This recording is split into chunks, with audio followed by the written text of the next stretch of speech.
How's it going, everybody? I hope you're having a wonderful day. In the previous video I made, I talked about how the difficulty was in the game and my thoughts on how well it was executed. And in this video, I want to talk about ways to make the game harder. And I know a lot of people have already been doing this. You know, this probably isn't news to a lot of you veterans out there that have made the game harder for yourself.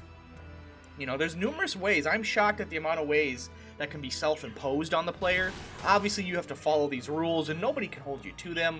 So you could be like, yeah, man, I beat the whole game, no in-cap, no summon, no unique units, and we don't really have a way to, like, believe you or disbelieve you, I guess. You know, there's no way to really, unless you literally did a live stream non-stop and, like, show that you never, like, did any of that.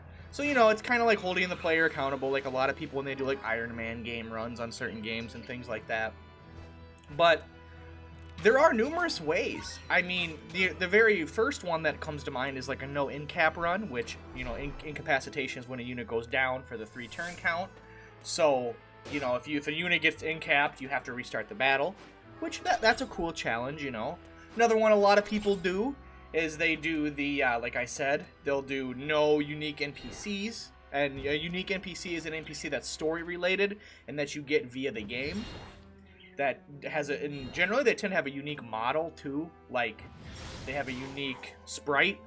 Some named NPCs you get still have the generic sprite of the unit, and they're only useful. You only really see them talking like one battle, and that's it. You know, they don't really hold relevance.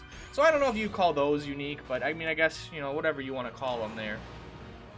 Then another thing is a no item run. Some people do no item runs, which, with how strong items are, that would doing a no item run would definitely make a lot of classes, cleric, more valuable than what they are now with the way items are. So I can understand why people do that, you know, because they feel items are very strong and they kind of trivialize the game, which I would agree with to a degree.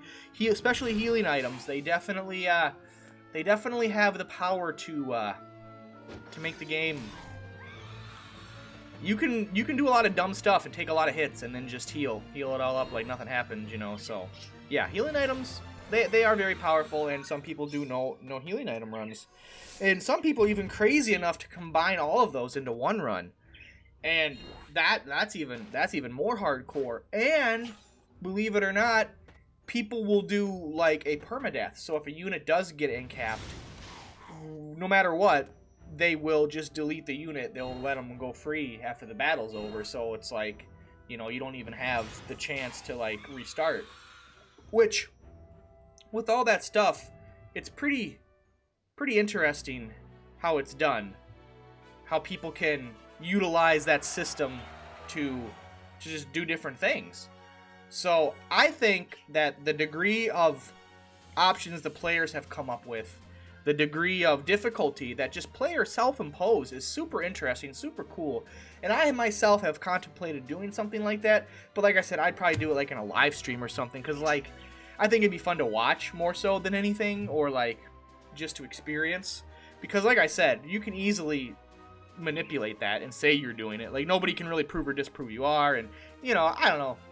It is what it is. People like to impose difficulty on games, and that's totally fine. You know, if you want to make the game easier or harder, put artificial rules in. There's no harm in that. There's no harm in that. And there's so many more. I don't even think I mentioned all of, like, the challenge runs people can do. I think I just kind of said some of the basic ones, some of the common ones that people do.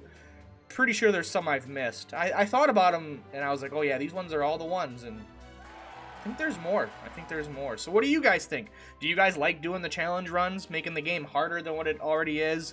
Or is that something that you just feel is kind of silly because you have to, like, be strict with yourself and make sure you do it versus the game making sure you do it, so it's easier to mess up, or you'll make a mistake, or you'll kind of cheat, be like, oh, he didn't go down, whatever, nobody knows, nobody cares, you know? So anyway, guys, let me know what you think down below. I appreciate it. Thank you all for watching the video, and until then, I will see you guys in the next one. Later, guys. Peace.